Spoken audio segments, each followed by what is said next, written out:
That is really jarring for a lot of Brits. He stayed silent for years. Now he is talking. And what he is saying is tearing everything apart.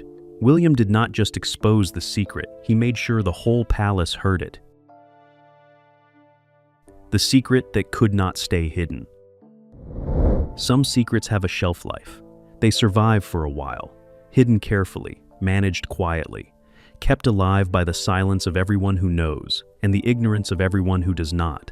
But eventually, almost every secret meets the same ending. Someone talks, and when that someone finally opens their mouth, everything that was carefully hidden comes apart at once. Not slowly, not in manageable pieces, all at once.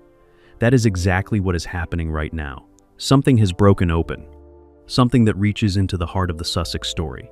The carefully constructed narrative that Harry and Meghan have been building since they left royal life and settled into their California existence. And the person who broke it open is the last person Meghan would have expected.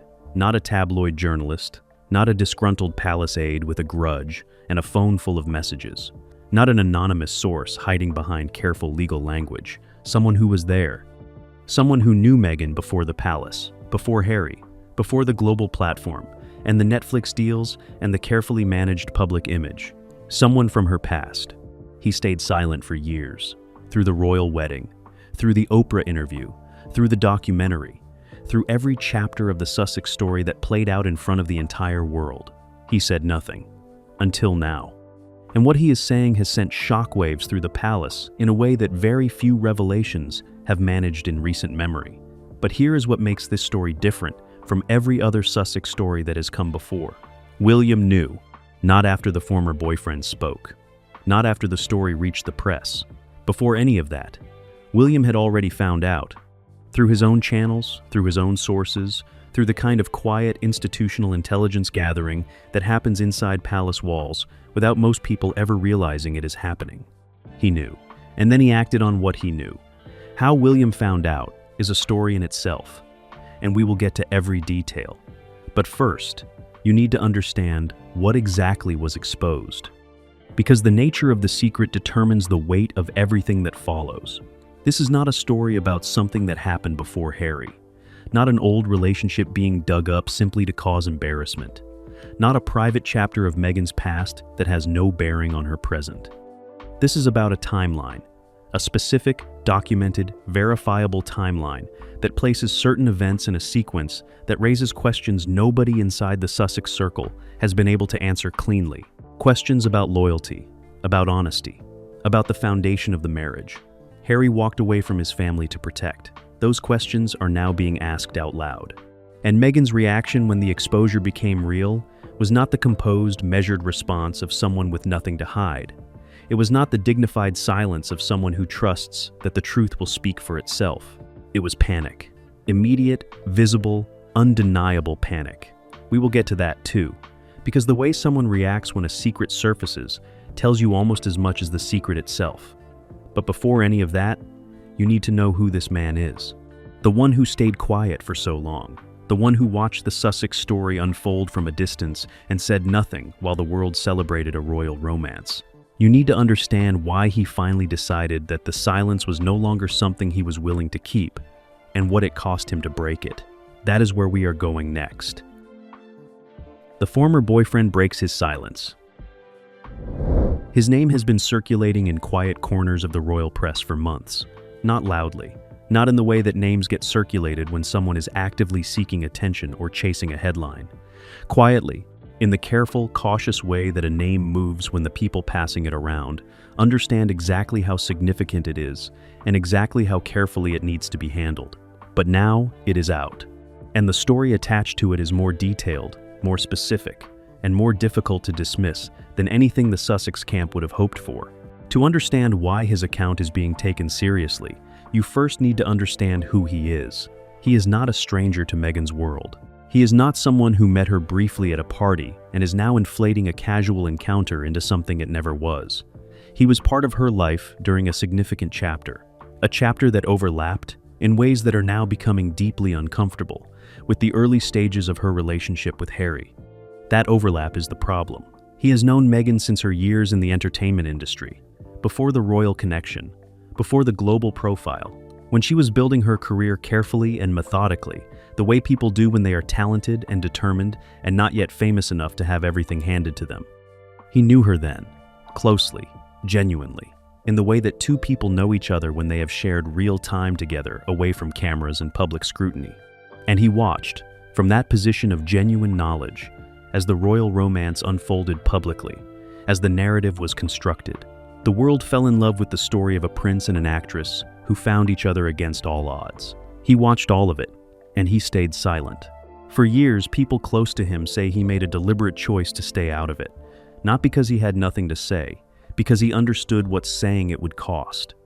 The attention, the scrutiny, the way his entire life would be pulled apart the moment he attached himself to a story of this size. He valued his privacy. He valued his life as it was. And so he stayed quiet. What changed? According to people close to him, two events in quick succession shifted his thinking entirely. The first was the title.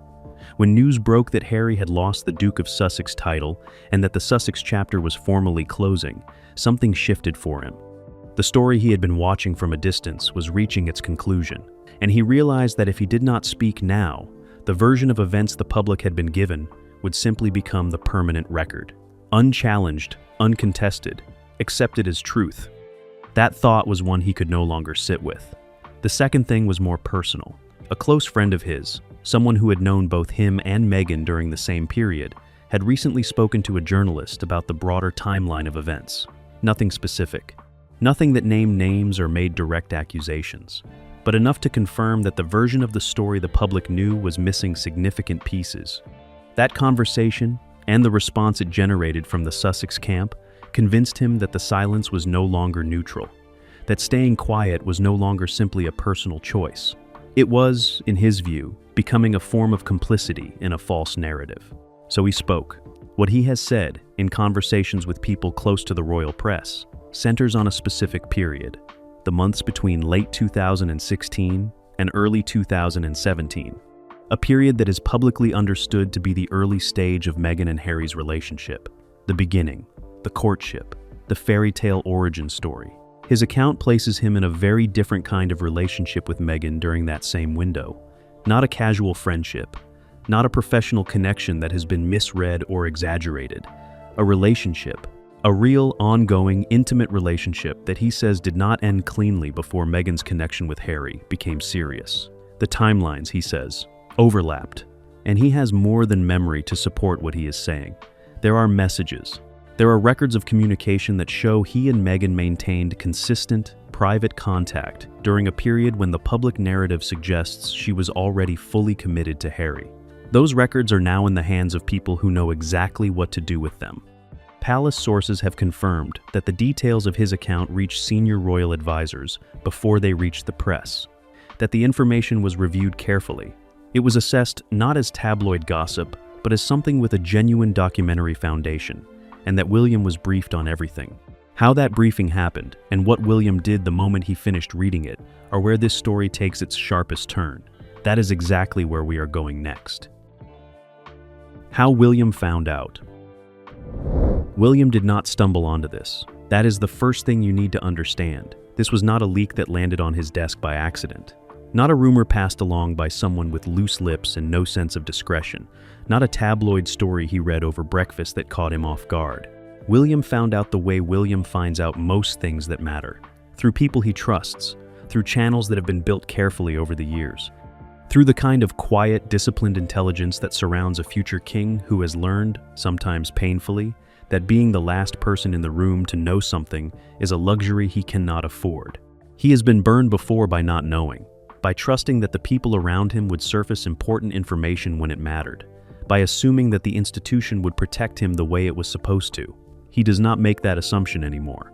So when the ex-boyfriend's account began moving through circles close to the royal press, William's people were already listening, already collecting, already piecing together a picture that most people outside the palace had not yet begun to see.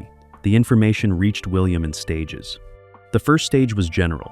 Someone in his circle flagged that a figure from Meghan's past was talking, not publicly yet, but talking, to journalists, to people connected to the royal press. Carefully, and with what appeared to be genuine documentation behind his claims, William was told to expect more. More came within days. The second stage was specific, a detailed account of the timeline, the overlapping dates, the messages. The records of communication that placed the former boyfriend and Meghan in consistent private contact during the period the public had always understood to be the sacred beginning of the Harry and Meghan love story. William read everything. Sources close to him described the moment he finished reading as very still, not explosive, not the reaction of a man who has been shocked into anger. The reaction of a man who had suspected something was not entirely straight and was now holding the confirmation in his hands. He asked two questions. The first was about the documentation. Were the records verifiable? Could they be independently confirmed? Or was this the account of one person with a grievance and nothing concrete behind it? He was told the records were real, that they had been reviewed by more than one person with the expertise to assess them, that they were not the kind of thing that could be easily dismissed or explained away. His second question was about Harry. Did Harry know? That question hung in the room for a moment before anyone answered it.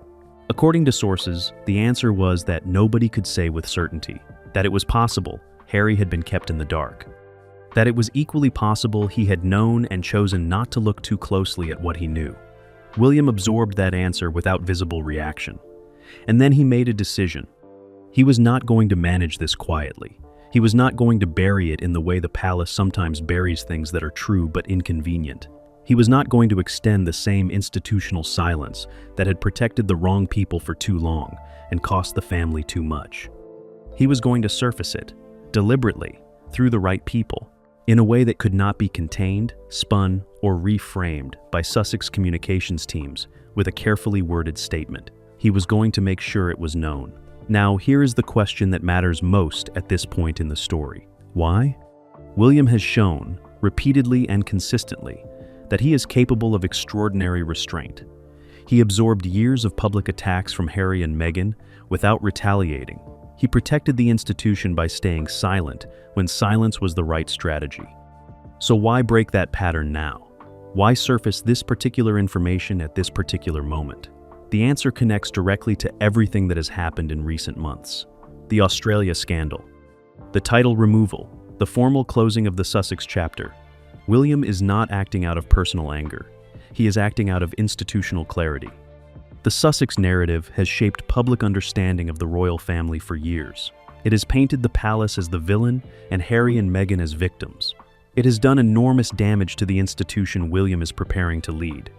If the foundation of that narrative is built on something false, William believes the public deserves to know, and Meghan's reaction when she realized what was coming confirmed everything.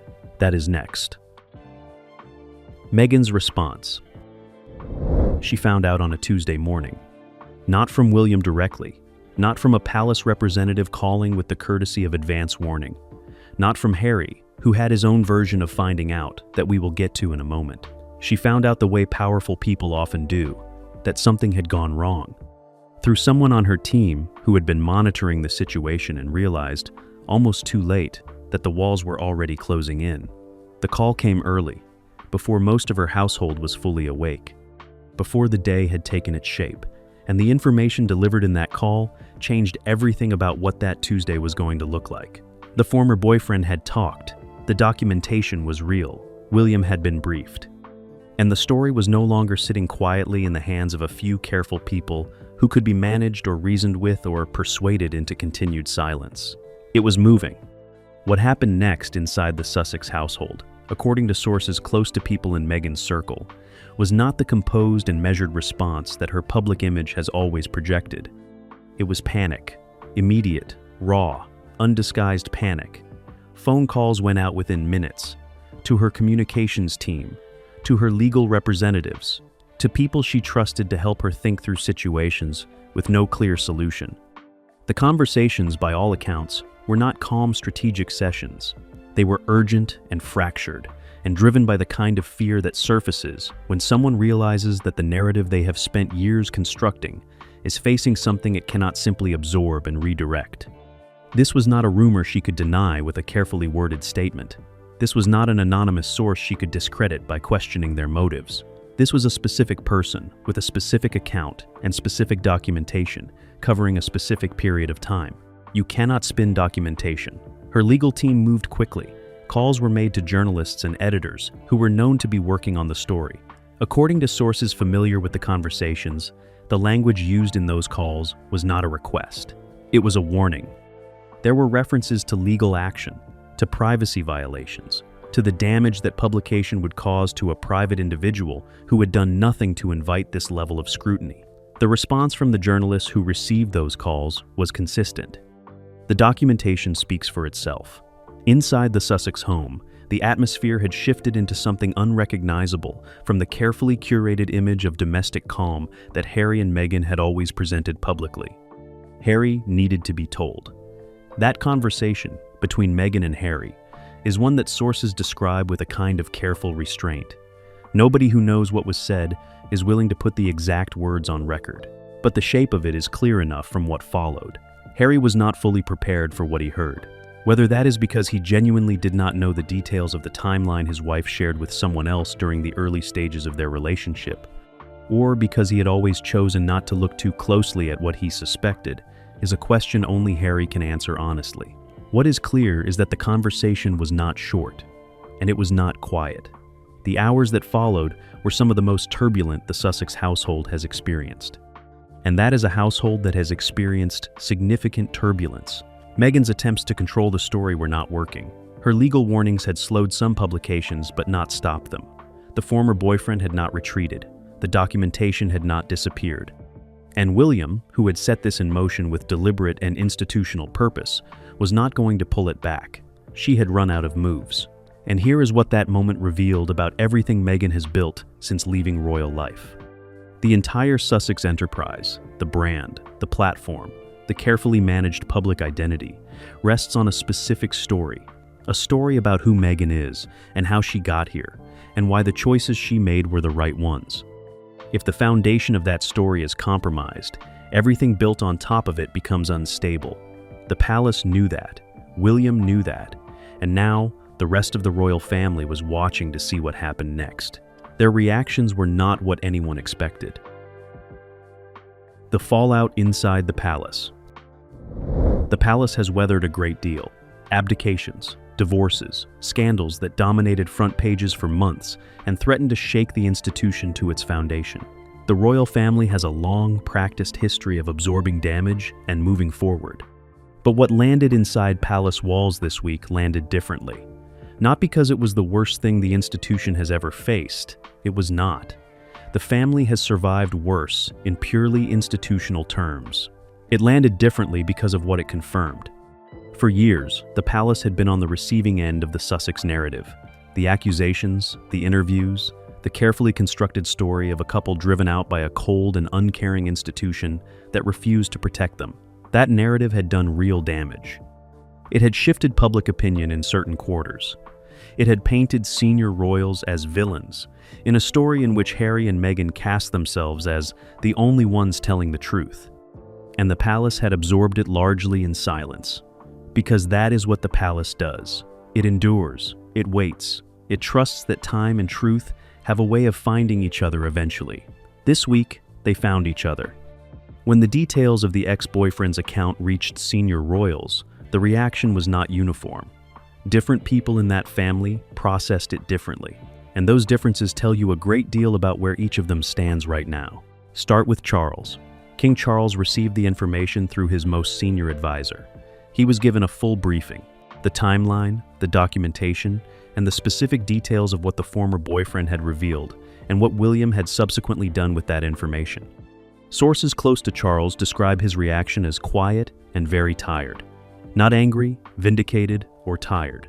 This is a man who has been carrying the weight of his family's fractures for years. He watched his sons drift apart with a pain he has never been able to fully express publicly. Who has tried, in his own imperfect way, to keep a door open to Harry, even as Harry continued to walk further through it in the wrong direction. The tiredness makes complete sense. Because this revelation does not make Charles's situation easier, it complicates it. It adds another layer to an already impossibly complicated family dynamic. And it does so at a moment when his health means he has less energy than ever to manage complexity. He said very little after the briefing. Sometimes, Charles's silence speaks more clearly than words. Now look at Anne. Princess Anne's reaction was sharply different. Sources close to her describe it as cold recognition. The sense of someone who had always suspected that the Sussex story had been built on a foundation that would not survive close examination, and who now had the confirmation she had never asked for, but had always half expected. Princess Anne has never disguised her feelings about how Harry and Meghan left royal life. She found the interviews distasteful. She found the documentary self-indulgent. She found the book an act of betrayal that went beyond anything she was willing to forgive quietly. The new revelation hardened something in her that was already very hard. She reportedly told a close confidant that the only surprise was how long it had taken for the full picture to emerge. That is Anne. Precise and unsparing even in private. Among the broader circle of palace advisors and senior staff, the mood was something more complex than either Charles's exhaustion or Anne's cold recognition. It was a relief, uncomfortable relief. The kind that comes when something you always believed but could never prove is finally confirmed in a way that cannot be argued with. For years, palace staff had watched the Sussex narrative reshape public perception of the institution they served, had watched colleagues be accused of racism, cruelty, and institutional failure, had absorbed those accusations professionally while believing privately that the story they were being accused of living was not the story that had actually happened. The documentation gave those feelings a foundation. But here is what nobody inside the palace is saying publicly, and it is the thing that matters most as this story unfolds. The revelation does not just affect Meghan's reputation. It affects Harry's, because the questions now being asked inside the palace, quietly but with genuine urgency, are not only about what Meghan did, they are about what Harry knew, when he knew it, and what his knowledge, or his chosen ignorance, says about the judgment of a man who turned his back on his family and his country for a relationship whose foundation is now under serious examination. Those questions do not have clean answers yet, but they are being asked, and where they lead is something nobody inside those walls is entirely prepared for. What happens now? This is the part nobody wants to say out loud, because saying it out loud makes it real, and once something is real, you cannot go back to the comfortable place where it was still just a rumor. Still just a story moving through quiet channels. Still something that might be contained, managed, or softened before it reaches its full conclusion. It has reached its full conclusion, and the question sitting at the center of everything now is not about Meghan's past, William's decision to surface it, or the former boyfriend who finally broke his silence after years of watching from a careful distance. The question is about Harry, because Harry is the one whose life has been dismantled piece by piece over the past several months. His title is gone. His connection to the institution he was born into is formally and permanently severed. His brother has stopped extending the quiet courtesies that kept the possibility of reconciliation alive in the background. And now, the relationship he gave everything up for is facing the most serious scrutiny it has ever encountered. What does Harry do with all of that? Sources close to people in his circle describe him not performing devastation for a camera or processing it through a carefully prepared interview. Genuinely, privately, quietly devastated in the way that a person is when the ground beneath everything they believed has shifted without warning. He has not spoken publicly. He has not issued a statement. He has not appeared at any public engagement since the story broke. He is, by all accounts, inside the house in California, trying to understand what is true and what that truth means for the life he chose. That process is not quick, and it is not happening in a supportive environment. Because the relationship between Harry and Meghan, which has always been the load-bearing wall of everything they built together, is now under pressure it has never faced before. Private accounts from people close to the Sussex household describe an atmosphere that is almost unrecognizable from the united front. The couple has always presented to the public. The conversations are difficult. The silences between the difficult conversations are longer. Meghan's team is still working, still trying to manage the story, still looking for angles and responses and ways to reframe what has happened into something that serves the narrative she has spent years constructing. But Harry is not in that mode. Harry is somewhere else entirely. He is in the place people go when they realize that the story they told themselves about their own life might not be the full story. When the version of events they accepted, defended, and sacrificed for turns out to have had chapters they were never shown, that is a lonely place to be. Now look at what this means for everything else. The Sussex brand, which was already weakened by the title removal, is now facing something far more damaging than a loss of royal designation. A brand can survive losing a title. Brands reinvent themselves. Platforms shift, adjust, and find new foundations. But a brand built on a love story cannot easily survive serious questions about whether that love story was entirely honest from the beginning. The commercial partners who were already pausing their discussions in the wake of the title removal are now doing so for a different, more fundamental reason. The story has changed, not at the edges, at the center, and the people who built their association with Harry and Meghan on the foundation of that central story are now quietly and urgently reassessing what their association is actually worth. Inside the palace, the mood is not triumphant. That is important to understand. William did not surface this information because he wanted to destroy his brother. He surfaced it because he believed the institution he is preparing to lead deserved to operate on the basis of truth rather than a narrative constructed to serve someone else's interests. But truth has consequences that even the person who surfaces it cannot fully control. The consequences of this truth are still unfolding. Harry and Meghan's marriage, their brand, their California life, their relationship with the institution, their standing with the public who invested emotionally in their story. All of it is in a different place today than it was 1 month ago. And the former boyfriend, who started all of this by finally deciding that silence was no longer something he was willing to keep, is watching it all unfold from a distance, just as he always has. The difference is that this time, the story being told is the one he knows to be true. And nobody left can say otherwise. William did not do this out of cruelty. He did it because the monarchy he is building has no room for foundations that will not hold. Harry lost his title. Meghan lost her narrative. And the truth, patient as it always is, finally found its moment. Some secrets simply cannot be kept forever.